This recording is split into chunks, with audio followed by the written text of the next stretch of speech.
Hello, everyone. Names Never Sleep. I am so happy to introduce my guests today. I have on Erica Hooven. And Erica works for JKJ, which is a insurance broker. But she works specifically with high net worth individual clients. So she's coming on to talk about like the specific things that she looks for in insurance programs and how she works on her relationships with these clients to match them up with the best coverage possible for them, and also just some of the things that she looks for, that are risks and she wants to protect her clients from. And she's just a pleasure to talk to, and I think you'll love her. So with that, I'll bring her in. This is the Claims Never Sleep podcast, presented by Cruiser Mitchell, with your host, Meghan Henry. Good morning, Erica. Welcome to this episode of the Claims Never Sleep. How are you this morning? Good morning, Meghan. It's a pleasure to be here. I'm doing wonderful. How about yourself? I'm doing great. And as you're saying, like we just for our listeners out there, we are recording this like this Friday before the holiday weekend. So it is like, I don't know. I have a list of a million things I need to do today.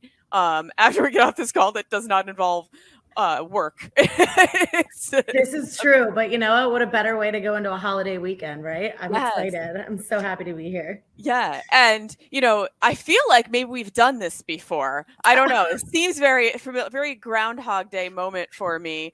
Maybe once. Yeah, we may have already recorded this episode or we may have talked through this episode, and being on this new platform, I forgot to press the record button. So Erica, it was so nice to come back and record it part 2. So it's going to be even better the second time around. We've rehearsed. Absolutely. And you know what? Just another excuse to get talking to Meghan. I was excited. I was like, sign me up. When can we go? Yeah. So yeah, so lesson learned, new platform, new ways of recording things. Now I know the record button is something I need to press in the top upper right hand corner of my platform. Everything happens for a reason. They just wanted us to talk again. It was all absolutely good. So Erica, again, you're one of my inaugural guests on Claims Never Sleep. This is a new podcast that I'm launching. So thank you so much for being part of like the first group of recording episodes. So I really, really appreciate you coming on twice. But you currently, you work for JKJ, which is a broker. And so you're in the insurance world, and not necessarily the claims world, but claims adjacent. We talk a lot about claims on this program, but we talk a lot about insurance. We talk a lot about attorneys and defensive cases and all of that. But your path to getting where you are, I think, is fascinating and not one I've heard before. Everyone, when they go into law or claims or insurance, like I have not had a guest on yet that has said, oh, when I was a little kid, I really wanted to go into insurance when I grew up. No one has that path, but you have an exceptionally, I think, interesting one. So why don't you share a little bit like how you got started, where you got started in your professional world, and how it kind of led you to insurance? Absolutely. Well, it is funny. It's like a running joke in our industry where everyone's like, you always fall into insurance. It's never like you said, Meghan, you don't wake up at 6 years old. Oh, I can't wait to be in insurance. But yeah, my story is pretty unique. I love to tell it. But I went to college in Pennsylvania, Bloomsburg, small school in the middle of nowhere. And I studied marketing and sales. So when I was in school, I did a lot of, I was heavily involved in the sales program. So we did a lot of career fairs, a lot of sales competitions and whatnot. And through that journey, I met some amazing folks at Tom James Company. So my first job out of school, I was selling custom clothing to very high net worth individuals. And it was a grind up first, but taught me everything that I know now in regards to sales and working hard to get what you want. And it was a really unique career. I spent my days going to see high net worth individuals in their home and offices and measuring them, picking out all their like, suits and ties and customizing the buttonholes of their shirts and, helping them dress for Kentucky Derby or a wedding they have coming up. So it was super fun. I had amazing relationships with my clients. As you can imagine, it was a very personal relationship. Got to know them, their families, and their friends, right? They liked what I did. So I had an amazing network there. I think by the end of my 3.5-year career, I had about 250 some clients, and amazing coworkers that I worked with. But, through the pandemic, there was a lot of people where their mind and their priority and their everyday needs shifted quite heavily. So not as many people were wearing suits, which you'll learn in that industry. Even if the world ends, I think people still like to look nice for their own mental sanity.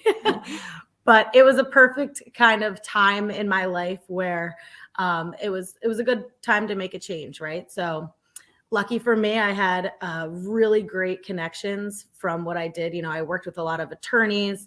I worked with financial advisors, just business owners in general in a lot of different industries, insurance brokers, insurance carriers, people like that. So I had a lot of exposure to very high level success. And at the end of the day, I connected with my clients they were my clients at JKJ. I worked with a lot of partners here. So it was kind of an easy call for me to make when the time came. Right. So I called the partners here and, I said, hey guys, thanks for everything over the last 3 years. I really loved working with you and I hope we can stay in touch. And before I knew it, I was in JKJ's office for an interview and haven't looked back since, but that's how I got into the industry.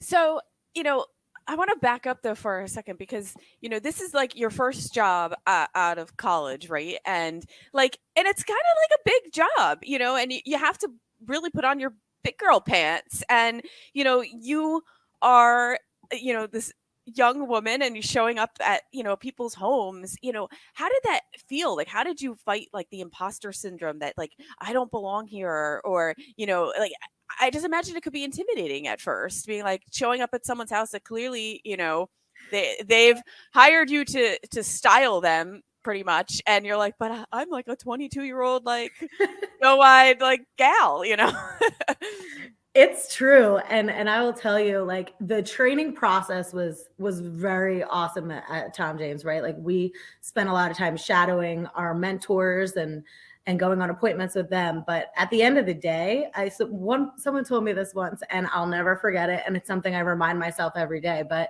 everyone wakes up the same way, right? Everyone puts their pants on the same. So when you just have that mindset and, I really enjoyed talking to these people and realizing how they got to where they were. So it definitely was an adjustment. And I think in this day and age, 2023, a young girl walking into a guy's house or office, there were precautions that you had to take, right? There was a lot of vetting that went on. Yes.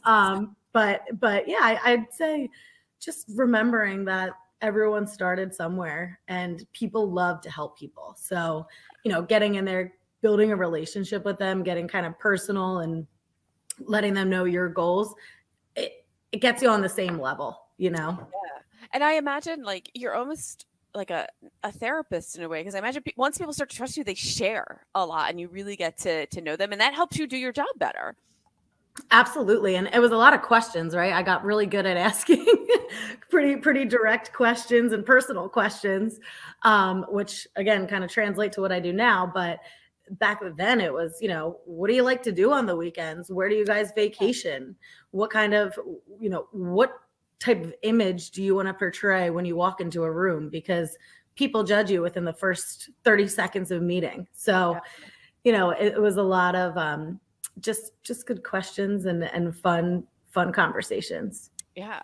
So, without disclosing any specifics, was there any answers that really shocked you that you're like, oh, like, or people being in, like having certain interests that you're like, I didn't see that one coming.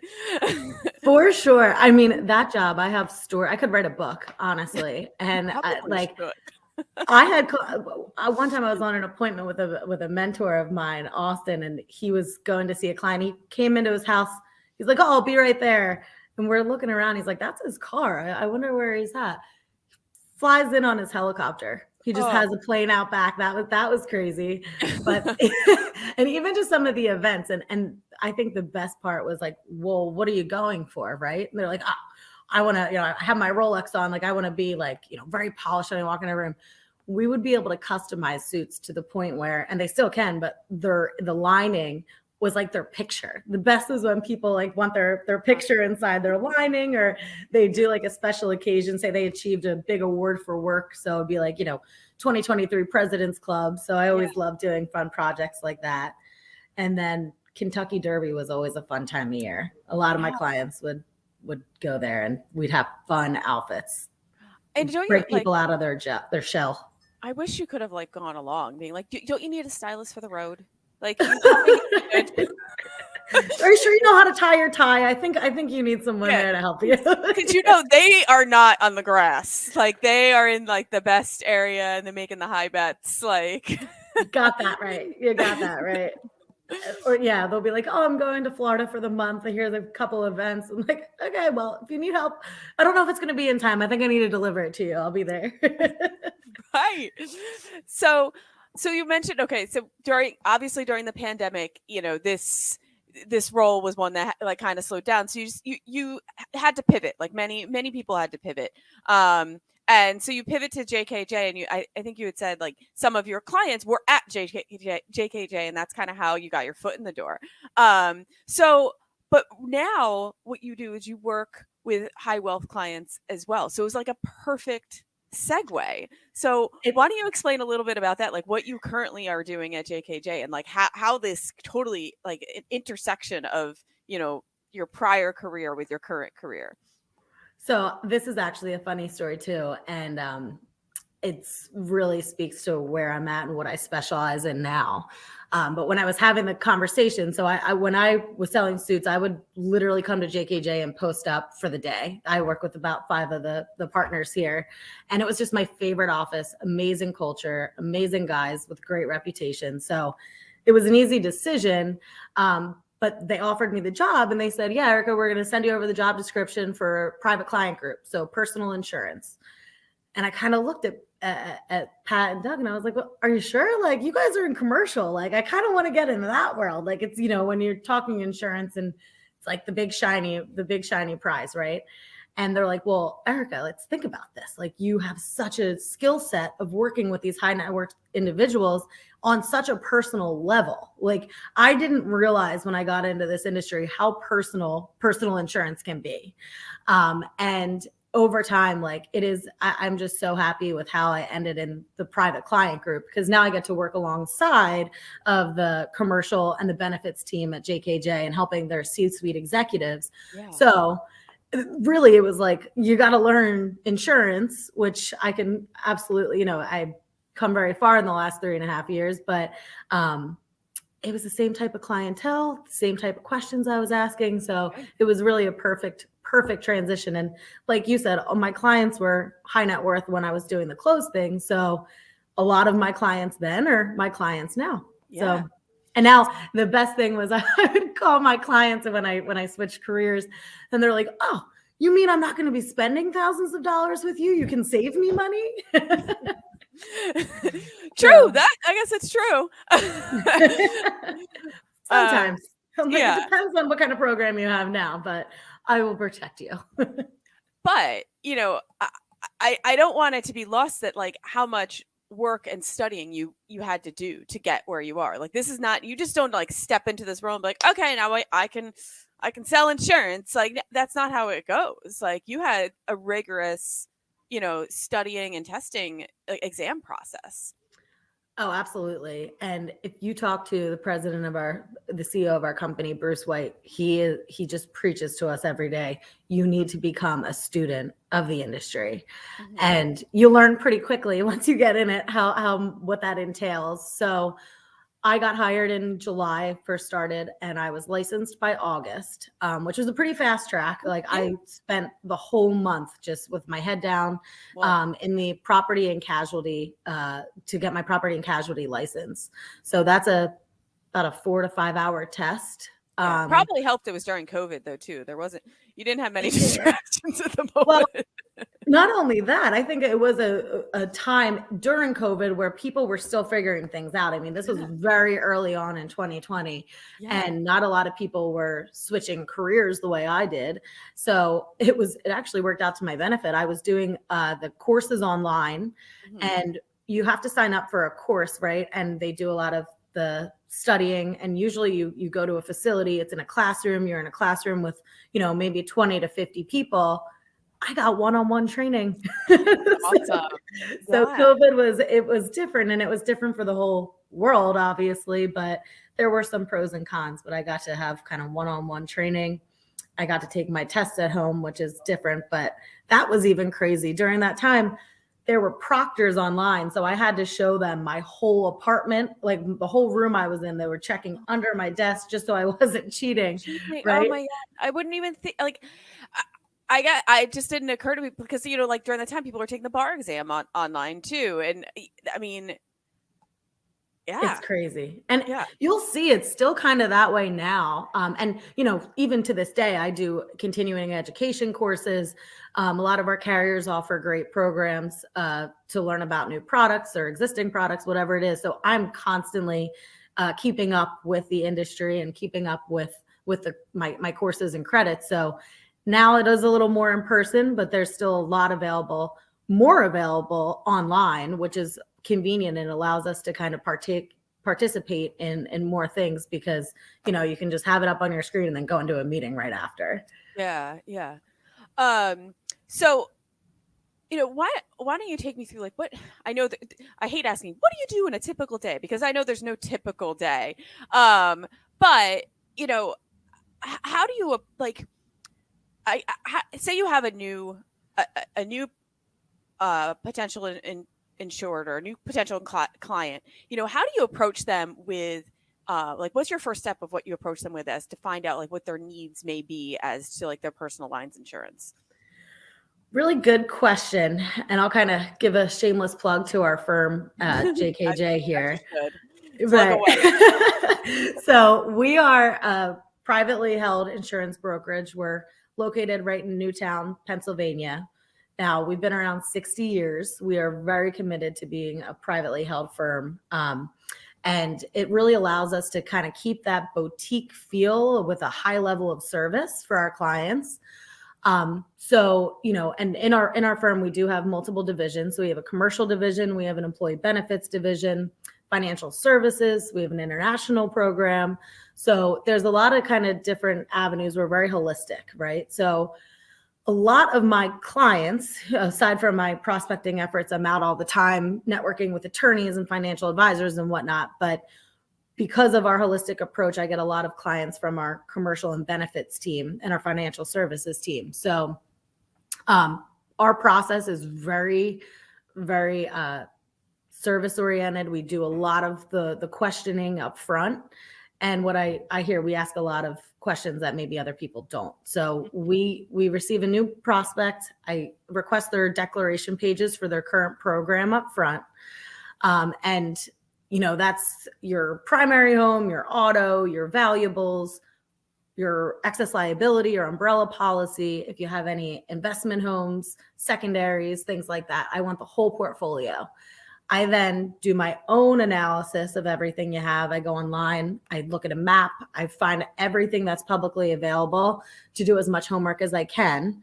And then I have a conversation with the client and we ask a lot about just the details, right? Like we want to know, when was your house built? When was the roof last updated?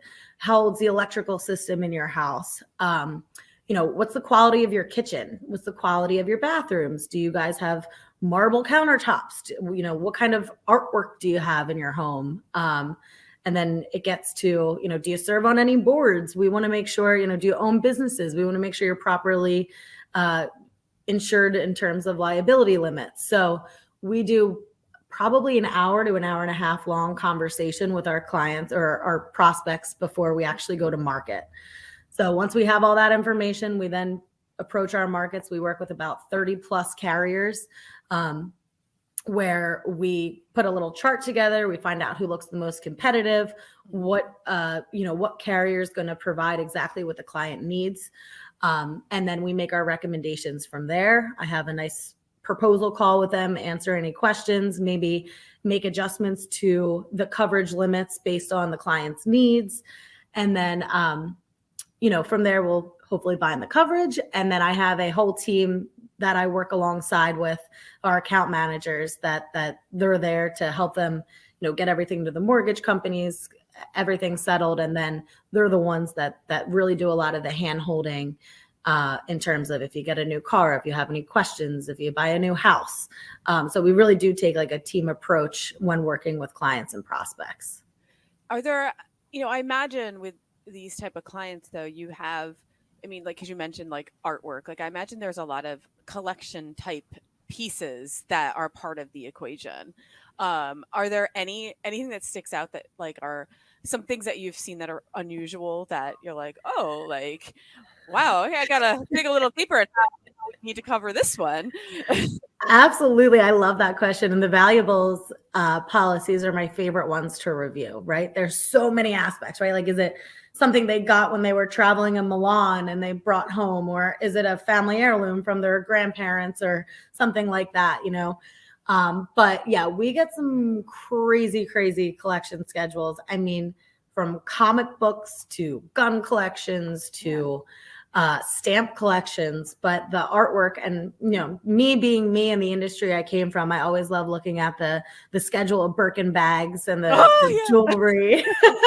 And some things you think you have a goal in life, right? You're like, all right, this is what I want to achieve for myself. And then you realize there's just a whole nother level of individuals out there that have interests and collections that some of their stuff costs more than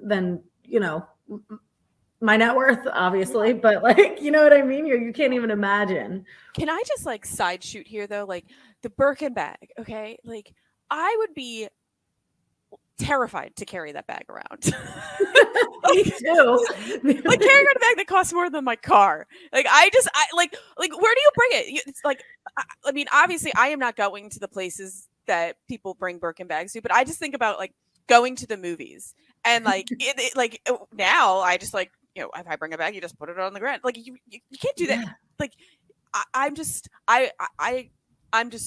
amazed by them. But of course, if you have a $30,000 bag, like me too. But it's crazy, right? Especially in this society. I don't know. You walk around in the center city, Philadelphia, and you're just like, oh, I don't know if I would wear that ring. I'd flip it the other way. But like people they're like, it's another day. That's why you have insurance though. Yes, true. And I guess I understand like the watches more. I'm sure you see a lot of watch collections as well. Watch collections, absolutely. Mm-hmm. And that for some reason watches make more sense to me than the bags, even though like they're beautiful bags, beautiful. I don't know. I think they just get to a point. Yeah, I think they get to a point where they're like, oh, this is cute. I'm like, oh god, okay, yeah, that is cute. But it's very fun to work with. And like, my like only designer bag I've had since like 2004, and it probably costs like $200. Michael Kors bought at the Kate Spade outlet. Yeah, same. But anyway, there's something to strive for us, right? Absolutely. That's it. My vision board is way more filled with things that I never even knew existed, if you asked me 5 years ago. And this is just something I thought of too. And this might be totally outside of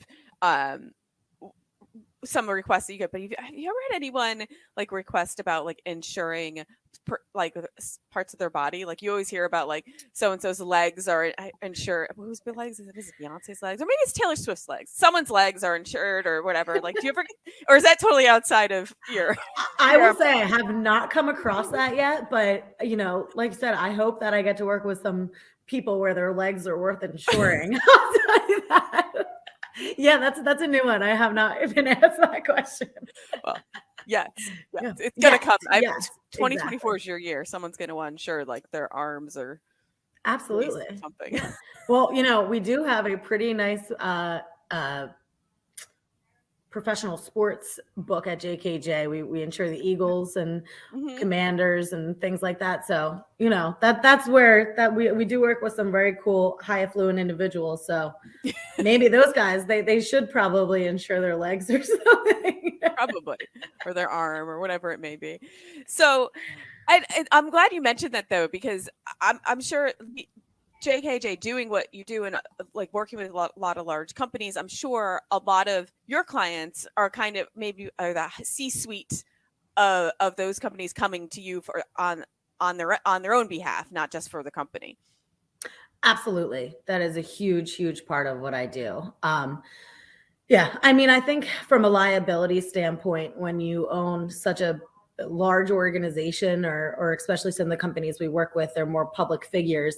It's very important in this society to make sure that they're insured up to their net worth. All their homes and stuff are insured properly. So, because we do such a good job on the commercial and benefit side, they get to see what we can help them with on their personal side as well. Yeah.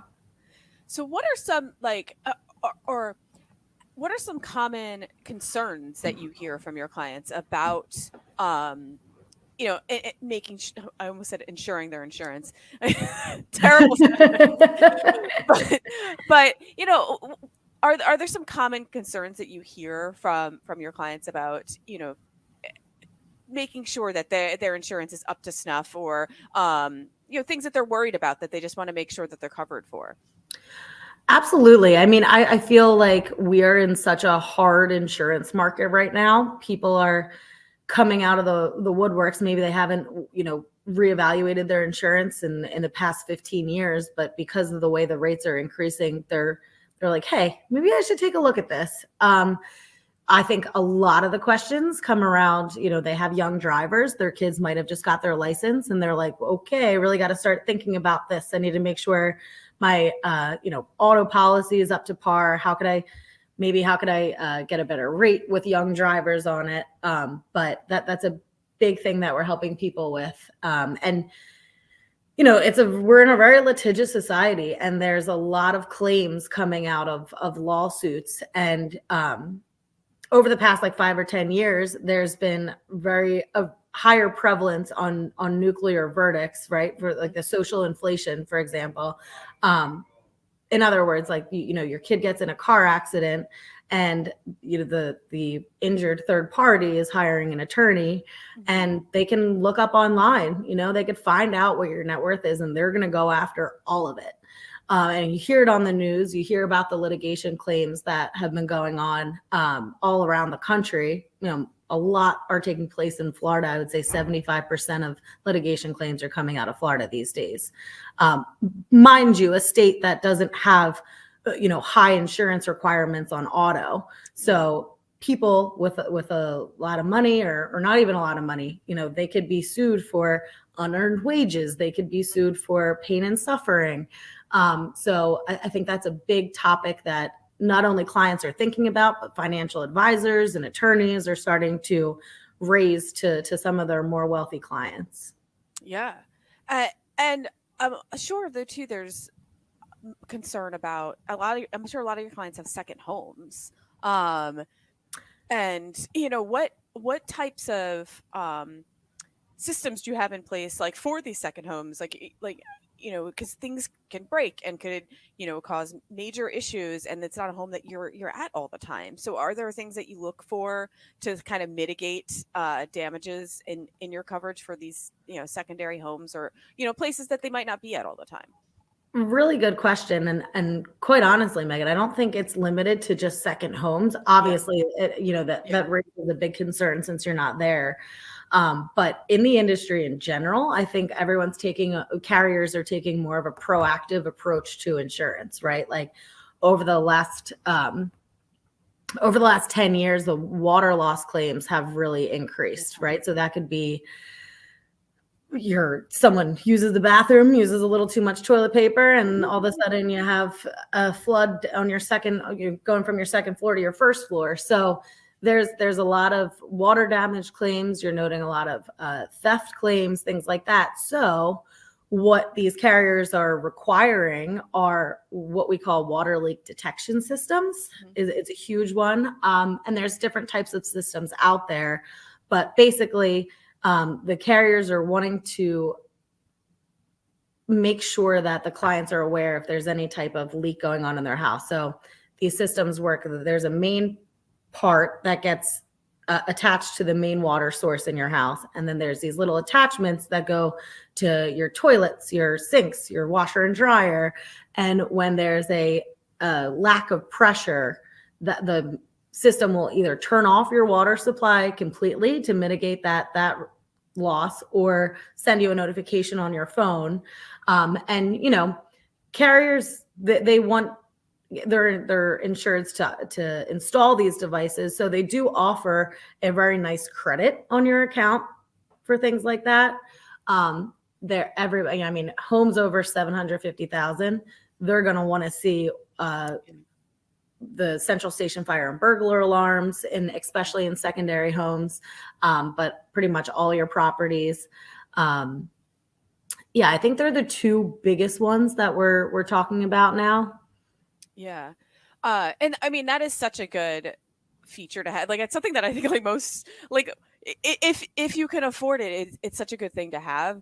Like I remember like years ago, a friend of my mom's like she was at her second home, and her first home had a pipe break on the second floor, and her whole, I mean, it was essentially like she had to repair her entire home. Like it was basically the cost of the house.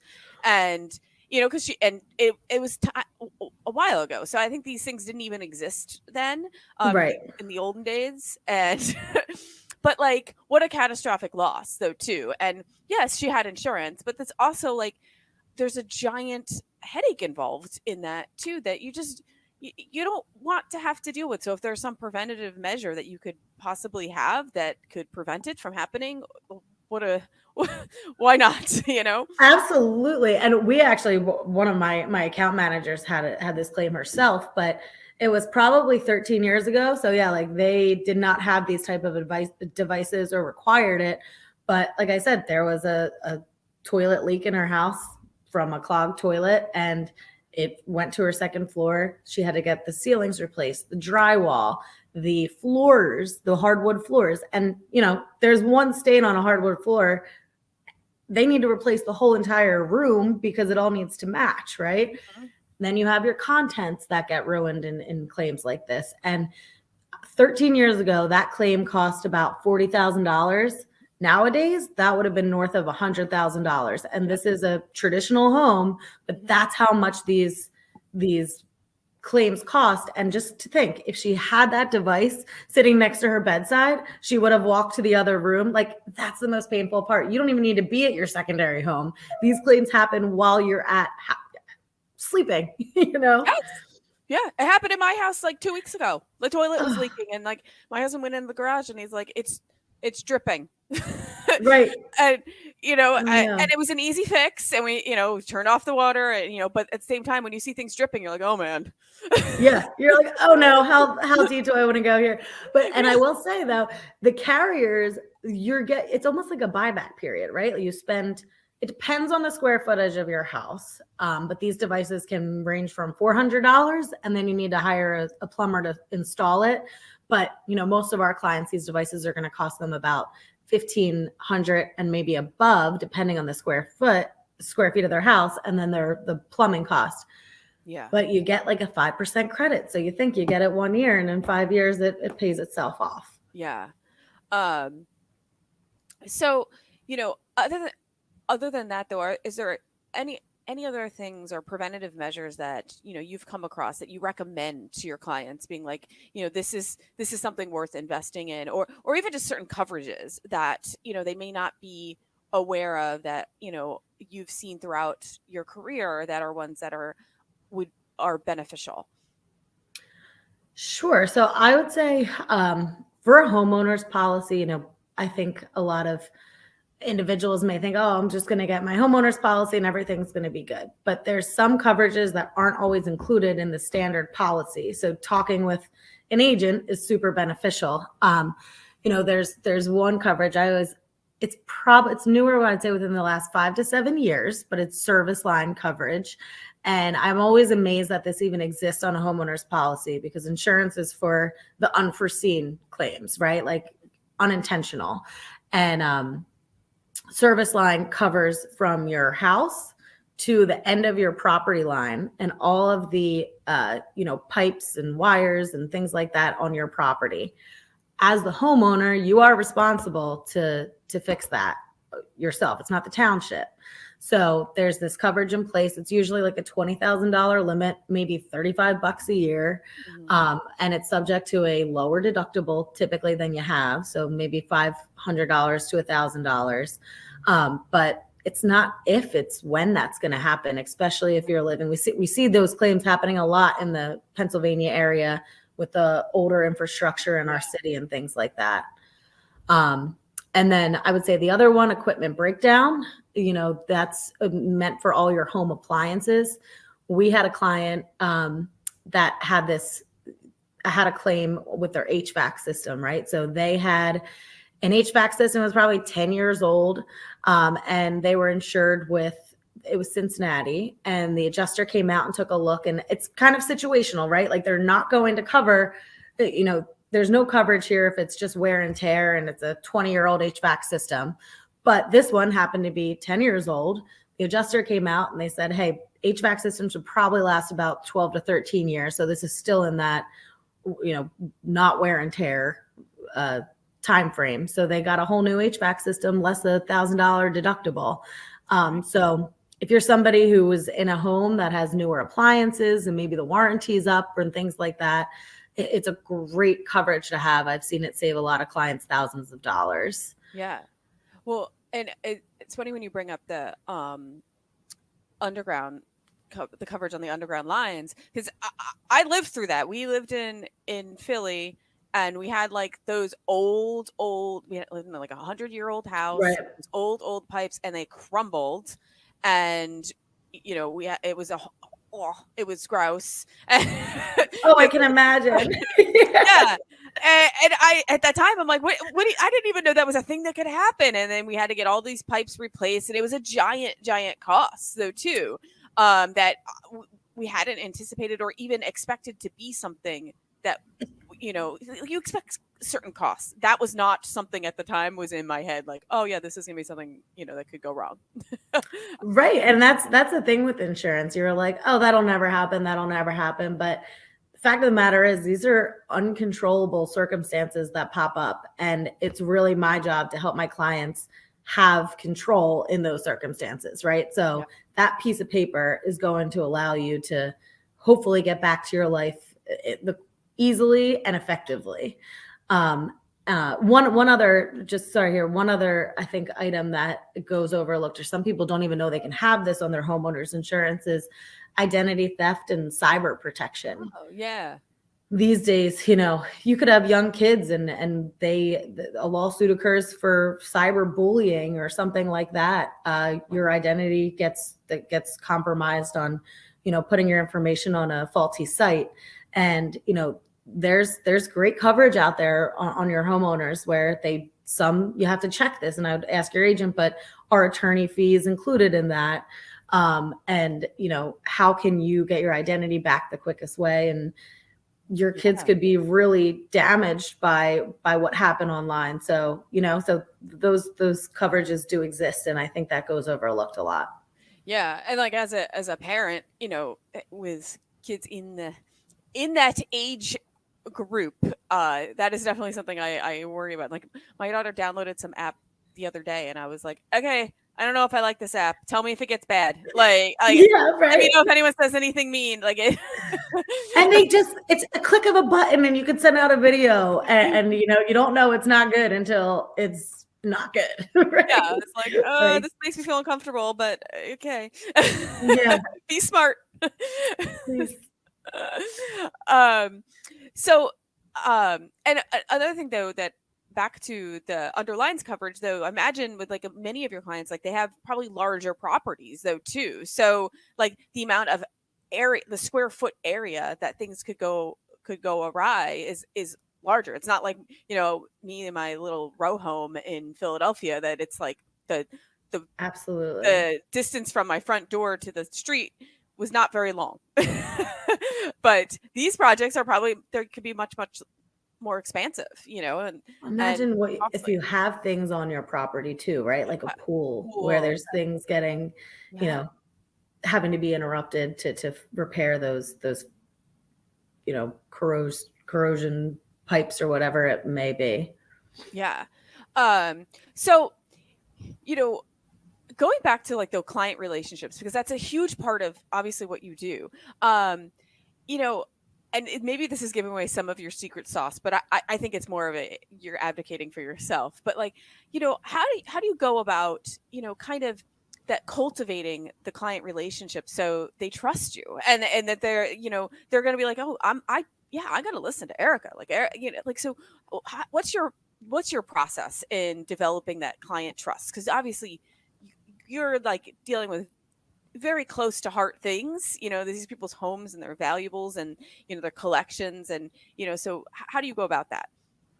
It's a good question. It always helps when it's a referral source, right? But I would say from there, you really do have to cultivate the relationship and they need to trust you. A lot of people come to me, they've been working with a broker or maybe not, but a lot of times it's a relationship they've had for many, many years. And why should they come work with me? But I think, I just stand true to just being really genuine. I love to get to know people. So my questions I ask, I hope they come off because they really are like genuine, And I think the other thing that's super important is being just honest. Like if you don't know the answer to something, which in insurance, things change all the time. There's a lot of stuff to keep up with. So just be honest. If you don't know the answer, don't give them an answer that you don't know, like get back to them. They appreciate that so much. And I think that goes overlooked a lot. And also being upfront when like trying to set expectations up front and letting them know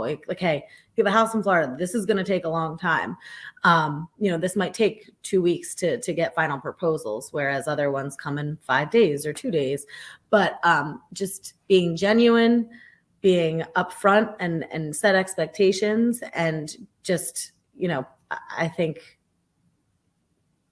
being respectful of their time and making sure that you're not just answering something to get them off the phone, Yeah. And do you ever like, I imagine for some of these things that you might have to like, do you have to go to the properties and like assess things one-on-one? Because I mean, some things that could be very obscure, or do you need to bring like appraisers in to assess values in order to, be able to prepare or recommend the right kind of coverage? Absolutely. And that's something I do definitely based on the client's request. A lot of times our clients are super busy. They're not always located in Pennsylvania, but we are always willing to travel. If I have a client in Arizona and they have an inspector coming and they want me there to make sure that everything goes smoothly, then we'll do that. Absolutely.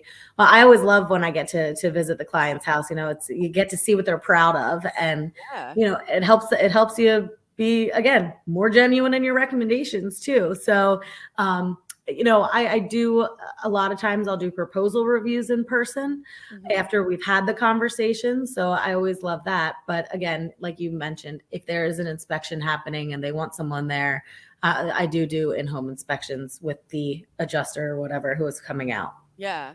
I mean, and I imagine that goes to the trust level too, and you're cultivating like a whole, like a full arm approach, like you're not just there to connect and sell them insurance. Like you're a partner with your clients from day one through until the end. So whenever issues pop up, you want to be the person that they're going to be able to trust and call. And even if there's a claim, like, do you get involved or are you kind of an advocate if there's any sort of claim against your clients? Because I know you have a claims team. We do have a claims team, and I have very, very experienced account managers there too. But It's funny, and I think a lot of my clients are like, "Wow, is this your cell phone number?" But I give my cell phone number out to everybody, and I'm lucky to have a job where I have a lot of flexibility, but I'm also working 24/7, just to be on call for situations like that. But I think it's just realizing that if they're calling you when there's a bad situation, like their world just got flipped upside down. They want someone there to be able to call.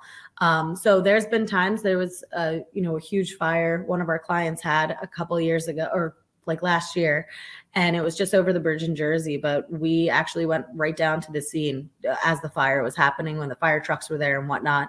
But really, if nothing else at that point, it's up to the carrier and the claims adjusters what goes on, but we're there to see it from the start and help them throughout the whole process and negotiate with the carriers if the client's not getting the settlement that they want. Now, on the other side of that, because of the extensive questions we ask and because we place the policies right the first time around, we see a client that's insured with Chubb and we're like, okay, we feel good, right? Like it's like they're going to get what they need.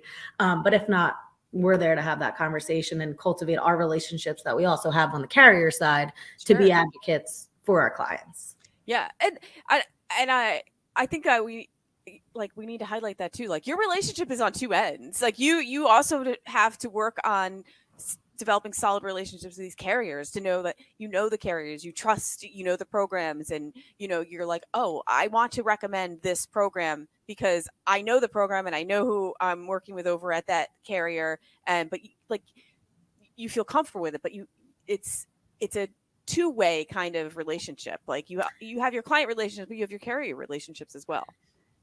Absolutely. And I always love to talk about that because it really is so important to have those good relationships with carriers. And JKJ does a phenomenal job at doing that. There's a lot of times where, I have a client.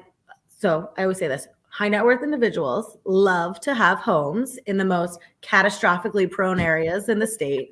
So, that means maybe a house in Pennsylvania, but also a house in Florida and California and Colorado. Yeah. So on a hill, near an landslide. Yeah. right on the bay. They have their yachts out there and their deck and everything. And what carriers look for in a good risk is a spread of risk, right? Like, if there's 50% of their properties in a cat prone area, they do want to see some non-cat, premium in there too. Right. So these days, especially because of the market we're in, carriers are limiting their appetite. They don't want to see people with 2 water claims in the last 5 years. They don't want to see people with small claims on their auto, right? Which you as the insured come to me and say, yeah, Erica, we have some auto claims, but 3 of them are for a tow. And that's what insurance, like my insurance comes with roadside assistance. Why is this a bad claim? Like, it's not, I didn't hit anyone. They paid out $50, but they want to see a good risk, a good claims history and mindset coming from insured. So a big part of my job is telling underwriters the story, helping them realize, like, hey, they didn't have me before when they were filing these claims, and the trust that our carriers have in us is, hey, these guys are with JKJ now. They're there to coach them through the claims process. Is it a $3,000? Is it going to cost $3,000 to fix their Mercedes? Are they going to file that claim, or does it make more sense in this market to just pay out of pocket? So having and cultivating those carrier relationships make those conversations so much easier to have with our clients when there's maybe a little hair on their account, or maybe they just have really nice things in the worst areas to insure. So. But that is such a good point, though, because it's almost like it's like their insurance credit score, and when you're shopping, you want to make sure it looks clean. So I mean, I think it's not something people think about all the time. It's not, and it's something that I really encourage people to think about in this market, especially. I mean, I've been in the industry, almost a little less than 4 years, but we've got 10 years at JKJ. They've been here. They've been in the industry 30 years. My account managers have been in the industry 30 years. And they're like, Erica, we've never seen it. It has not been like this in such a long time. Yeah. And I think my job is just becoming so much more prevalent and important and noticed by insureds because of how difficult it is to really get placed with good coverage with a good company. So yeah, it's a big part of what we do. Yeah. Yeah. And back to like having homes in high risk places. I mean, it's also one of those things like, of course they do, because those are probably the most beautiful, wonderful places to have a home. And if you have the money to do it, why wouldn't you? Don't you want a house on the, on the shore? And yeah, amazing. Amazing. But then you look at like this, I mean, this past week in New Jersey with all like the wasn't there crazy flooding and like the waves at the shoreline? Like there was like, and all those homes are expensive. Very, very much so. And yeah, it's that's another thing. The climate's really changing. It's not only the shore points now. FEMA actually adjusted their flood schedule and requirement a year ago. You don't really need to be in a flood zone to have insurance. So flood insurance. So it's a conversation we're having daily. Yeah. It's funny. Like my kids they're fascinated with flooding. I don't know. They just are. And we live on a hill, and I'm always like, yep. Like, I don't think we could. I could be wrong, but I'm like, I don't think we could ever flood here because everything's just going to flow downhill. And then they try to pick out, okay, then we can't flood. Who will? And they are like, oh, well, that house will flood. I was, yeah, maybe they'll get our water. Send them over. We could show them. We could show them a lot. I love that. Well, that's the most thing I hear that all the time. Oh, I've lived in this house 20 years. We've never had any water. I'm good. And then you do. Yeah. It's crazy. But. Well, and I wanted to actually backtrack to your prior job because I do flashback. We did talk about this on the podcast that never got recorded, but I think it was a fun anecdote that your father's reaction when you said that you were going to take this job right out of college. Oh, it was your mom. My mother's. Oh, that's probably one of my favorite stories. So yeah, graduating college, I was going between two jobs, right? One was like ADP, beautiful base salary, full benefits, lots of perks. They paid for my car, paid for my cell phone, a lot of great things.